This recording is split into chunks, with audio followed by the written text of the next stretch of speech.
Hey there, and welcome. If you've ever found yourself dreaming about a more self-sufficient life, you are definitely in the right place. Today, we're going to dig past that glossy fantasy and get into the real, practical steps to actually start a homestead. So, let's just dive right in. You've seen it, right? I mean, we all have.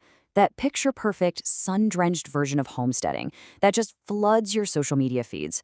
And look, it's beautiful, it's totally inspiring, and honestly, it's what pulls so many of us toward this kind of life. It's the highlight reel. Because you know that behind every one of those perfect moments, there are muddy boots, there are super early mornings, and a whole lot of learning. The real journey, it's less about perfection and way more about patience and grit. So, what does that journey actually look like? So, first things first, we've got to talk about shifting your perspective. Real success in homesteading isn't just about what you grow, it's about how you grow as a person. It really requires a whole new way of thinking about progress, about failure, and even about time itself. This right here breaks it down perfectly. We all dream of those instant results, right? But nature, well, it operates on a seasonal clock. You just can't rush a tomato plant. The real work is all about accepting that timeline, learning from the crops that inevitably fail, and yeah, getting pretty comfortable with a little bit of mud. Okay, so let's talk numbers for a sec. This can feel like a bit of a reality check. In the first couple of years, most new homesteaders are producing about a quarter of their own food. But listen, that is not a sign of failure. It's just a realistic picture of the learning curve. It's totally normal. But here's the really encouraging part. You stick with it, and after about a decade of honing your skills and really learning your land, that number can jump all the way up to 70%. It just goes to show you this is a long-term journey of building knowledge, not some sprint to total self-sufficiency. You know, before you even think about planting a single seed or buying one chicken, the most important work has already begun. This part is all about laying the foundation, both mentally and physically, for a homestead that's actually going to last. This first mindset shift is, and I mean this, everything. Your squash plants got totally wiped out by pests? That's not a failure. That's data.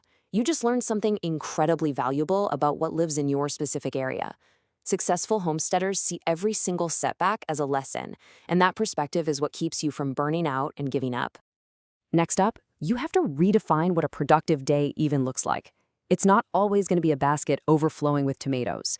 Sometimes the most productive thing you can possibly do is spend an hour mending a fence or just quietly walking through your garden, spotting problems before they get big. It's all about celebrating that quiet, foundational work. And this kind of thinking, it leads you to work smarter, not harder. You don't just feed the chickens every day. No, you create an efficient system for feeding them. You ask, can I move the waterer closer to the spigot? Could a different feeder reduce waste? Thinking this way will save you literally thousands of steps and hours over the course of a year. All right, let's get down to brass tacks. The very first thing you need to do on your property is just watch. You need to become an observer to understand its natural patterns. Where does the sun travel? How does the water flow? And what is your soil actually made of? And here's exactly how you do it. First, you map your sunlight. Find that sweet spot that gets 6 to 8 hours of direct sun. That's where your vegetable garden goes. Second, after a big rain, watch where the water goes. You don't want to build a chicken coop in a place that turns into a swamp.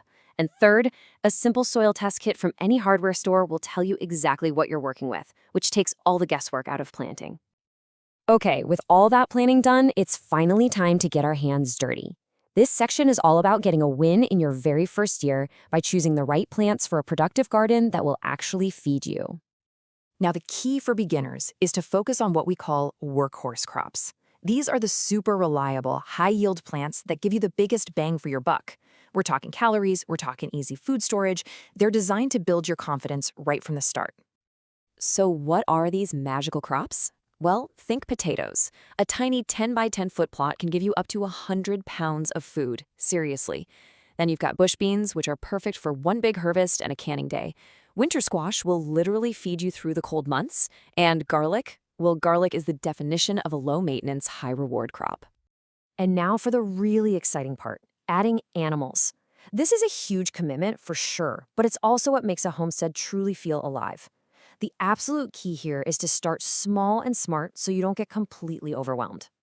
You know, the classic beginner mistake is starting way too big. The romance of having a milk cow is powerful, I get it, but the reality is incredibly intense. And that's exactly why chickens are the perfect gateway animal. They're relatively low cost, they fit in a small space, and they give you a tangible reward every single day. Fresh eggs. Just look at this direct comparison. It makes the choice for a beginner pretty clear. Look at the setup cost and the daily time commitment for chickens versus, say, goats. Chickens require a much smaller investment of both your money and your time, which makes them the ideal starting point to just learn the rhythms of animal care.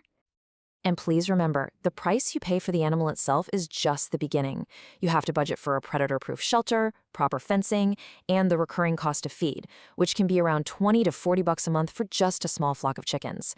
And my biggest piece of advice, have a plan for vet care before an emergency happens. Okay, wow. We've covered mindset, land, gardens, and animals. Now let's pull it all together into a concrete action plan that can turn this big dream into a manageable, year-long journey. Honestly, the best way to avoid burnout is to think seasonally. Each season has its own unique rhythm and its own set of priorities. This approach lets you build skills and momentum step by step, which makes the entire process feel so much more achievable. So here's what that looks like in practice. In the spring, you start small. A little garden, a compost pile, maybe you order some chicks. Summer is all about tending, harvesting, and learning your first preservation skill like canning or freezing. In the fall, you're storing your crops and getting ready for winter. And winter, that's your time for reflection, for planning, and for learning new indoor skills like baking bread. Each season has a clear, focused goal. At the end of the day, homesteading is a journey built from hundreds of small, intentional steps. It's not about doing everything all at once, it's about just doing something. So after seeing this path laid out, the only real question left is, what's your first step going to be?